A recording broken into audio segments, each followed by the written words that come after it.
गुरुदेव। जय गुरुदेव। जय गुरुदेव रामकृष्ण प्रभु का।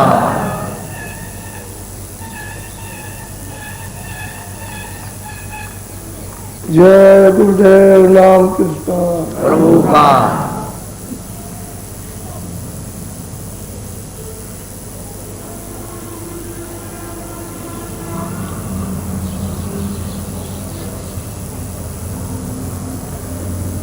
जय गुरुदेव रामकृष्ण प्रभु का।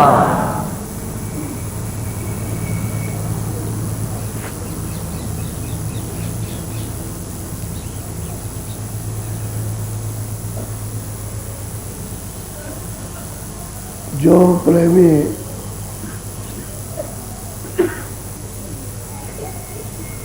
भजन करने की इच्छा रखते हैं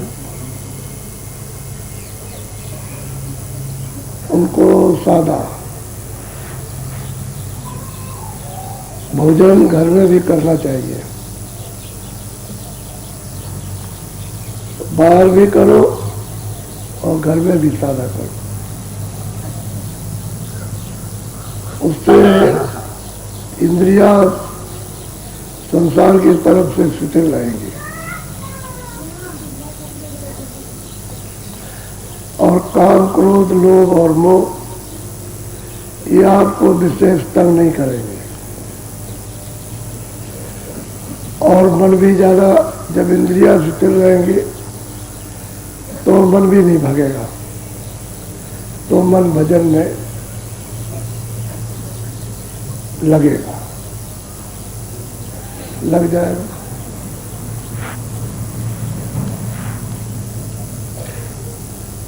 पहले लोग घर से निकलते थे तो कुछ न कुछ बना के ले जाते थे, रास्ते में किसी की दुकान पर नहीं खाते थे।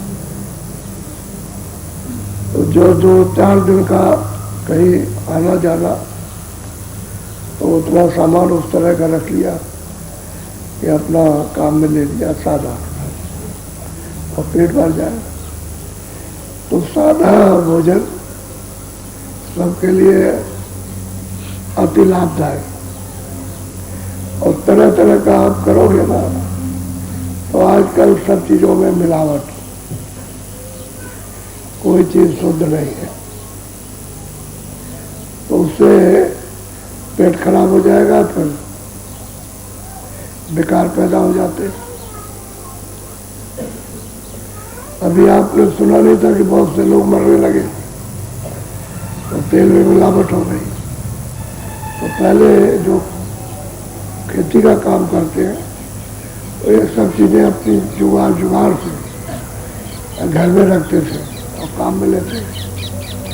तो खाने पर, खान पान पर बड़ा बुरा असर और अच्छा असर होता है। अच्छा शुद्ध आहार करो तो उसका असर अलग, और अशुद्ध आहार करो तो एकदम खराब। भजन के लिए बाधक, अशुद्ध आहार करोगे तो भजन के लिए नितांत बाधक, उनसे भजन हो ही नहीं सकता। एक सत्संगी या भजन करना चाहता, दूसरा उसके घर वाले अशुद्ध आहार करते। कोशिश करो कि अगर मान जाए तो ठीक है, नहीं तो जब बालिक हो गए तो अलग हो जाओ। जब अशुद्ध आहार कर रहा है तो अपना करने दो, वो अपने कर्म का फल पाएगा। तुम काहे उसमें पढ़ते,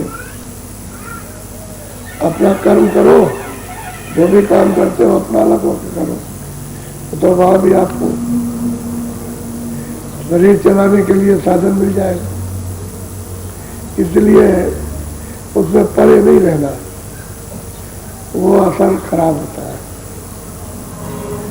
आजकल इस तरह का वातावरण बन गया है कि मन मनुष्य का अशुद्ध आहार की तरफ में ललचाता है और वह आपके लिए विकार का है। उससे तरह तरह की बीमारियां फैल गई फैल नहीं जाती है, वो तो फैल चुकी। इसका उसमें रोग, उसका उसमें रोग, उसका छूत लग गई। जैसे कहते थे कि छूत लग जाएगी, ऐसे छूत लग गई तब, और बीमारियां एक दूसरे पर बैठी। अब किसी को पता नहीं चलता अब क्या किया जाए। हमारे पास आते हैं, सब कहते हैं कि हमने सब दवा खा ली। तो हमने कहा भाई तू यहाँ फिर किस लिए आया? फिर यहाँ कहते यहाँ तो कोई दवा नहीं है। तो कहता है कि दुआ दे दी है, दुआ। तो यहाँ दुआ की कोई नदी है या उसमें से लिखा कि तुमको दे दिया जाए? अरे अच्छे काम करो और सुधार करो, मोटाई करो और सुधार। गुरु महाराज सुनाते थे कि सूखा, खाली सूखी रोटी खाओ, यानी उसके साथ कुछ भी नहीं, नमक रोटी खाओ। जितने भी शरीर के सब उसके अंदर में मिल जाएगा, सब शरीर का रस मिलेगा और शरीर पुष्ट रहेगा, ताकतवर रहेगा, निरोगी रहेगा। कहते हैं सब चीजें मिल जाती हैं अनाज से। लोग जायके के लिए खाते हैं, तो जायके से लिए तो नुकसान करता है। सादा आहार बहुत अच्छा होता है। ये तो भजन करना है, और भजन नहीं करना तो जो चाहो तो करो, वो करते ही है लोग, कि उनको भजन तो करना नहीं है, उनको पता ही नहीं कि मुझे कहाँ जाना। अपना जो चाहते सो करते हैं, तो अपना करते हैं। लेकिन जब आत्मकल्याण की बात आएगी तो वही सुधार करना, उसके बगैर काम नहीं करना। शरीर का पालन पोषण करना है तो जो चाहो तो करो, और आत्मा का पालन पोषण करना है तो सुधार करो, तभी जीवात्मा जगेगी। और दूसरा कोई रास्ता नहीं, कोई रास्ता नहीं। इसलिए जो बातें आपको बताई जाती हैं वो बिल्कुल सही, उसमें इधर उधर का कुछ नहीं है। तो जरा थोड़ा सत्संग सुन लीजिए। आप तो कहते हो कि मेरे ये मेरा वो मेरा, तो सुनिए, थोड़ा ध्यान देकर सुनिएगा। महात्मा बहुत जगाते रहे, और जो जाके निकल गए, जो सोते रह गए, पड़े गए, भोग रहे। मनुष्य शरीर तो उनको मिला नहीं, वो तो छोड़ के चले गए। और तुम यहाँ मालूम नहीं कि कहाँ गए। तुम तो कहोगे भाई स्वर्गवास हो गया, तुमने तो देखा नहीं ना उसको देखा, अब कहते हैं स्वर्गवास हो, तो सबका मरेगा स्वर्गवास हो जाए। ये तो सोचने के स्वर्ग तो देखा नहीं है कि भाई चलो देखे भाई स्वर्ग में कहाँ निवास करते हैं, चलो देखा जाए। बोलो।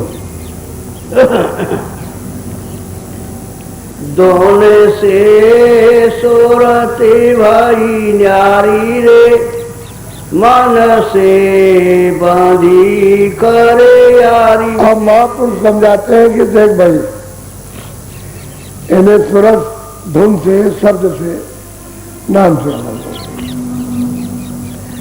और फिर दोस्ती किसके साथ हुई है? मन के साथ, मन के साथ हो गई। पहले सूरत में जब नाम के साथ जुड़ी थी तो उसमें ताकत थी, मन को बस में रखती थी। और जब धुन को छोड़ दिया ताकत क्षीण हो गई, क्योंकि नाम से, धुन से, शब्द से ताकत आती थी। अब वो छोड़ दिया तो निराधार हो गई। तो इसकी दोस्ती किसके हो गई? मन के साथ। और मन की दोस्ती किसके साथ है? इंद्रियों के साथ। जो इंद्रिया है, आंख है, कान है, जिह्वा है, ये सब इंद्रिया उनके साथ। और इंद्रियों की दोस्ती किसके साथ है? ये भोगों, सामान के साथ, चित्रों के साथ, रस के साथ। जो हम रस लेते हो खाने का, देखने का, सुनने का, इंद्री का, तो उसके साथ। अब इंद्रिया जब उधर से न हटे तो मन भी नहीं हट सकता। इंद्रिया ढीली हो तो मन, फिर मन ढीला हो जाए तो सूरत के साथ मित्रता हो, और सूरत शब्द से मिल जाए, नाम से, धुन से मिले, तो उसको ताकत मिल जाए। तो कहते हैं कि नहीं, तो अलग हो गई, धुन से सूरत अलग हो गई और इसकी दोस्ती मन के साथ हो गई और इसको खबर भी नहीं। अब सूरत को मालूम नहीं कि मैं कौन हूँ, मैं कहा कि मैं कौन हूँ, मैं कैसे आई हूँ, मुझको कौन ले आया, कुछ नहीं लगा, बिल्कुल भूल गए। अब भूल गए बताया जाए तो उसे मतलब ही लेकिन विश्वास ही नहीं होता कि भाई तेरा कोई धनी है, तेरा पिता है, तेरा माता है, तेरा मालिक है कोई, तो मतलब उसको मालूम नहीं, तो भूल गए। ये बहुत युग बीत गए यहाँ मन के साथ दोस्ती करते करते और मन फंस गया इंद्रियों के जाल में, बस ये भूल गई। अब इसे खबर कुछ बोलो। वो जाल फंसी झक मारी रे, घर छूटा फिरे। अरे कहते हैं कि वो जाल में फंस गए, कर्म किए जैसे उसको तो पता नहीं कौन कर्म अच्छा कौन बुरा, तो कर्म किए फिर गई वो 84 में, वहां अपना भोगती रही, रोती रही, चिल्लाती रही, रोती रही। अब यह है कि भौजाल में चली गई और झक मारती फिरती है और घर छूट गया। जहां से आई थी वो तो आपने आधार नाम का छोड़ दिया, धुन छूट गई आपसे, क्योंकि वो तो ले जाने जाने वाला तो वही है, तो उसको छोड़ दिया। और घर जब छूटा तो उजाड़ में चलती है, और उजाड़ ये 4 खाने और 84 और नरक, ये उजाड़। और कभी भी नजदीक कितने युगों के बाद मिली होगी तो उसी में फिर लगा दिया, फिर वापस लौट गई, उजाड़ में फिरती है और वह कोई भी आधार नहीं, उसके सहारे का कोई सहारा देगा, इसको बचाएगा। अब उजाड़, अब कोई मिले तब तो उसे बताए, कोई मिलता ही नहीं कि धुन क्या चीज है, आवाज क्या है, शब्द क्या चीज है, नाम क्या है, तो कोई पता नहीं। जो किताबों में लिखा उन्होंने ठीक लिखा, अपने सामने तो उन्होंने उसका बोध कराया, उनके उस नाम के साथ जोड़ा, पार किया, और जब चले गए तो पढ़ने लिखने वाले उसे कह रहे कि धुन क्या चीज है, कि हम कैसे उससे अलग हो गए।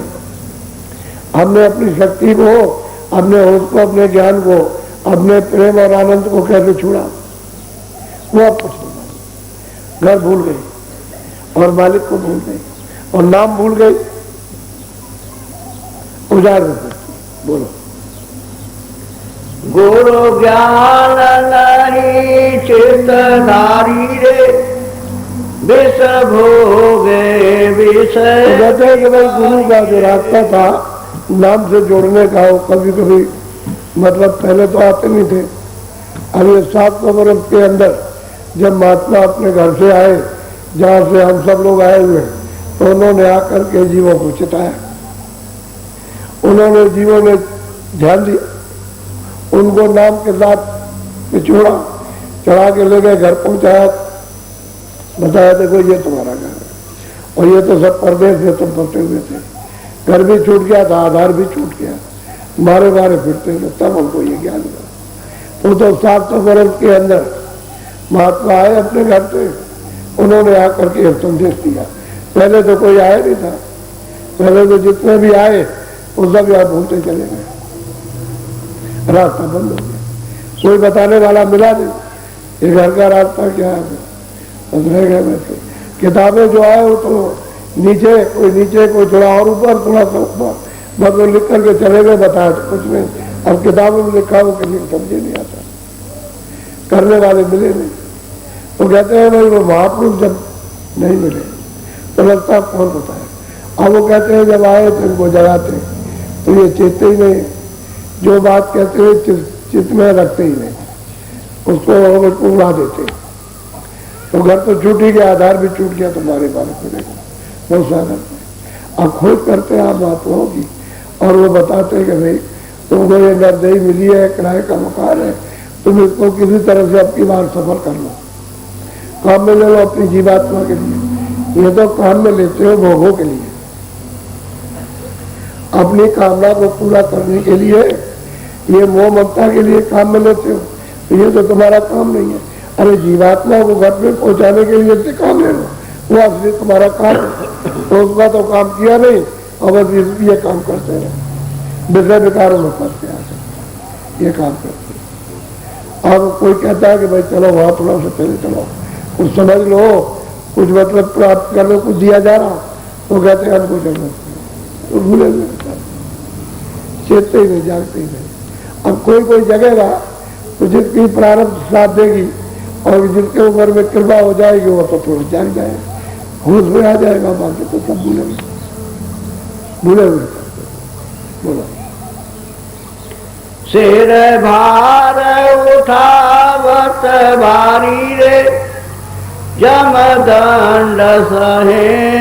वो कहते हैं कि भाई जो कर्म का अधिकार आपको दिया है उसका भार सिर पर लग गया, तो ये तो सरकार ने यानी 3 लोग के मालिक ने ये विधान बनाया, आपको अधिकार दिया, उसका उल्लंघन करते हो, सिर पर भार लाते, और सरकारी जो दंड है 4 खानों का उसको भोगते हो।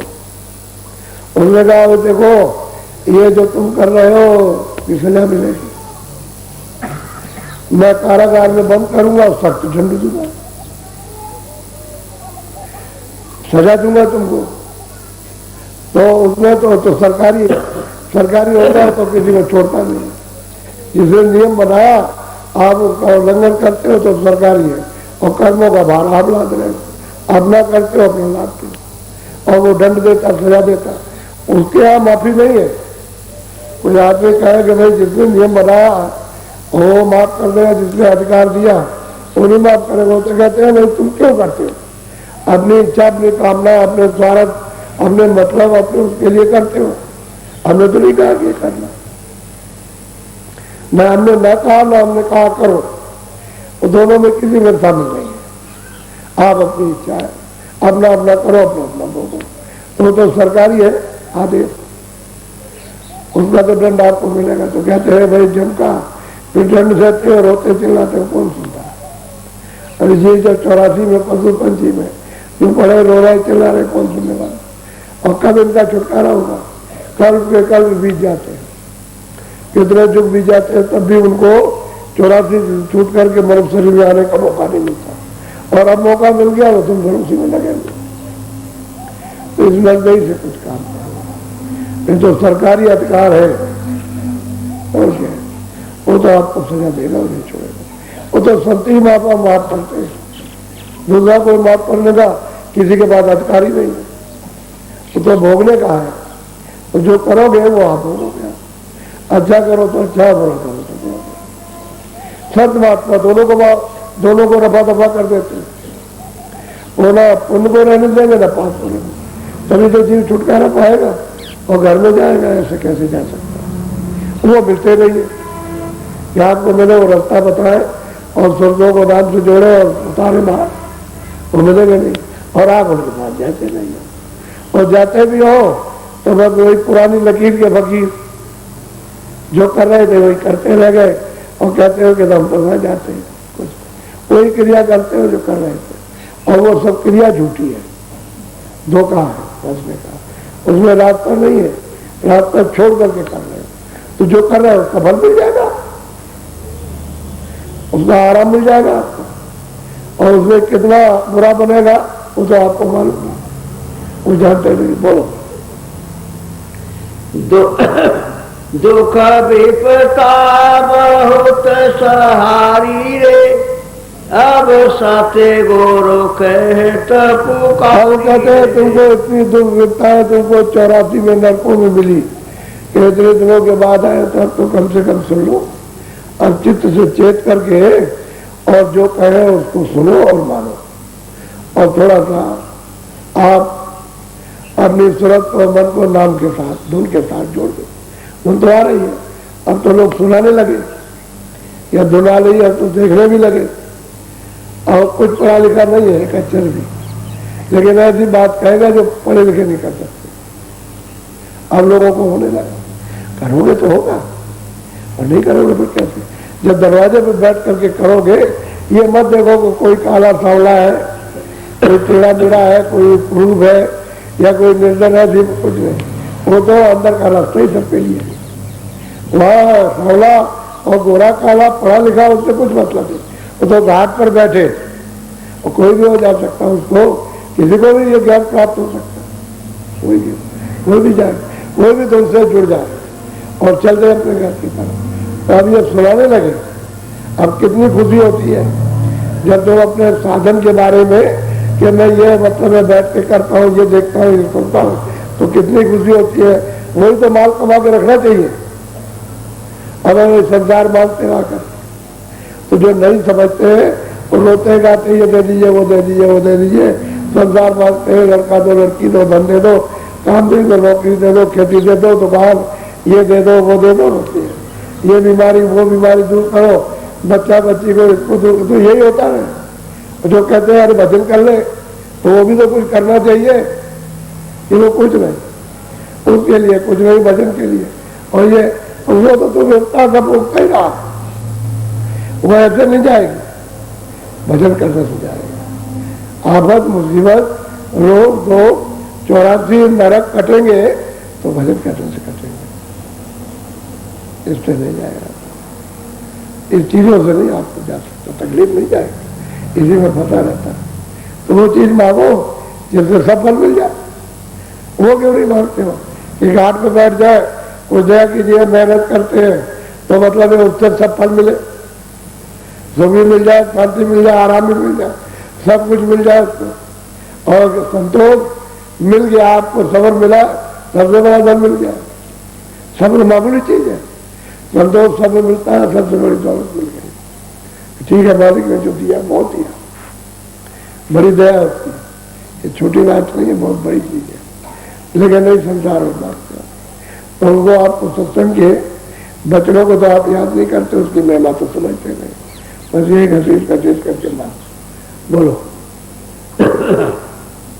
सोने मान बचन मेरा प्यारी रे, घट उलटो लखे सूरत, तुम मनुष्य रूपी तन में, शरीर में मेरे बचनों को मान ले और घाट पर आकर के बैठा ले सूरत को, समझ गए। और जैसे ही बैठेगी उधर बस समझ ले कि लख उजारी है, यदि तेरी आंख खुलेगी उजाला देखना शुरू कर दे, ओ अंधेरा चला जाए, उजाला हो जाए। तो अब लोगों को मालूम होने लगा कि अंदर में आंख अलग है, बाहर की आंख अलग। अंदर में आंख जब साफ होती है, खुलती है तो दिखाई देता, कान भी अंदर में है, बाहर के कान अलग। जब कान साफ हो गए तो सुनाई देने लगा, आप मालूम धीरे धीरे होने लगा। लेकिन जब मैं थोड़ा सा मिला जुला दुख तकलीफ जब मालूम कर लेता है तो अच्छी बात है, आपके पकड़ में आती ही नहीं थी, उधर निकल जाती थी। और आप समझते थे अरे भाई कोई मतलब है संसारी बात, संसारी उसमें भी कुछ नहीं था। मैं दूसरे शब्दों में बात वही समझा रहा था, लेकिन आपकी समझ नहीं पड़ता था। तो हमने कहा जब आप उससे भूल जाओगे तो कहना बिल्कुल बेकार, सीधी बात करो कि तुम इसलिए आए हो और यहाँ तुम्हारा कुछ है नहीं है, कोई तुम्हारा साथी संगी नहीं है, सब धोखा है।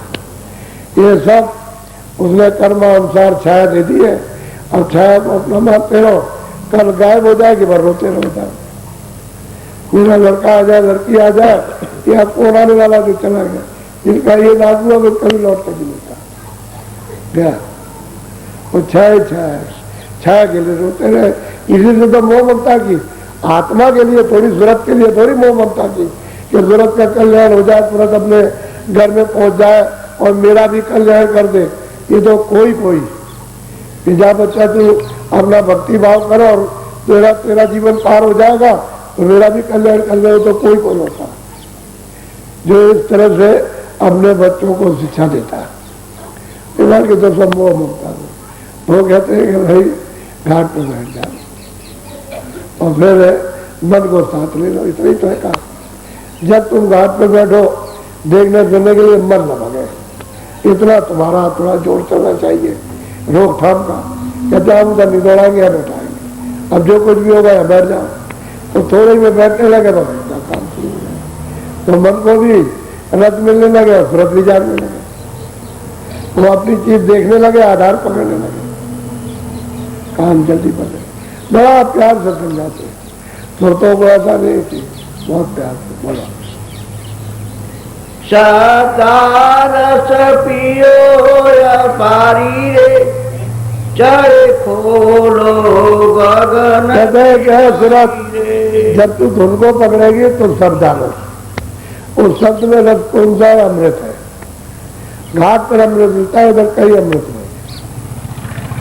सर्दी तो जरूर है कि इंद्रियों के घाट पर मन बैठता है तो ऊपर से उसकी सर्दी आ रही है, सूरत को मिलती है और वो सर्दी मन को वो मन लेता है तो सर्दी मिलती है, बाकी आनंद नहीं है। आनंद तो शब्द के साथ है। तो कहते हैं कि अपार आनंद, वो अमृत पीने को मिलेगा। इधर घर पियो और जो अपार अपने घर से जो स्रोत आ रहा है उसको पियो तो अमृत आ रहा है। तो कहते हैं गगन का जब दरवाजा खुलेगा तो कहते हैं कि टूटा, यानी जैसे टूटी खोलो तो टप टप टप टप, फिर उसमें मुंह लगाओ पियो तो अमृत है। उसी को पी करके तो अजर अमर हो जाओगे, तभी तो आगे कदम बढ़ेगा। तो गगन के बाड़ी खोलो। जब तुम घाट पर बैठोगे उजाला होगा तो उजाले में दिखाई देता है। इस शब्द के साथ जुड़ो और उसका रस लो, चढ़ो तो गगन में जो आकाश में जो दरवाजा तक खुलेगा, तब अमृत पियो। वो आ रहा अमर पर सीधा चला रहा उधर से। बोलो। गोरो बिना नहीं कौन आधारी रे, सत्य गोरो पूरे काज सुधारी। कहते हैं कि भाई गुरु के बगैर, यानी सदगुरु पूरे, कहते हैं उसके बगैर कोई कुछ नहीं कर सकता। कोई आधार मिलेगा ही नहीं। आधार तो वही पकड़ाएगा जो पूरा होगा, जो आता जोता होगा, जिसने उस रस को लेकर के और चढ़ गया, दरवाजा खुला, वो उससे आधार मिलेगा और किसी से नहीं मिलेगा। तो कहते हैं गुरु, और फिर कहा सदगुरु पूरा, उससे बगैर उसको किसी से मिलेगा। चाहे इतनी किताबें पढ़ो, कोई किताब सुनते रहो, लेकिन यह है कि वो चीज नहीं मिलेगा। किताबें तो जवाब लिखा हुआ, लेकिन घाट अलग है। घाट अंदर तो जाएगा, वो बार बार उसी को कहेगा जल्दी घाट पर बैठो, जल्दी घाट पर बैठो। वहाँ धुन को पकड़ो, मतलब यह है कि धुन को पकड़ो, आवाज पकड़ो, उधर शब्द पकड़ो, उसको मतलब यह है कि उसका रस लो। तो बार बार इसी की प्रेरणा देगा और जिसे मालूम नहीं हो कुछ नहीं होता है। बोलो जय गुरुदेव। अच्छा, अब आप भजन पे बैठेंगे। आप और कान बंद करके घाट पर ऊंचा ऊंचा आप ध्यान से कानों को लगाकर सूरज के कानों से सुनो, उस ध्वनि को सुनो, उस आवाज को। बंद कर लो आंखों का।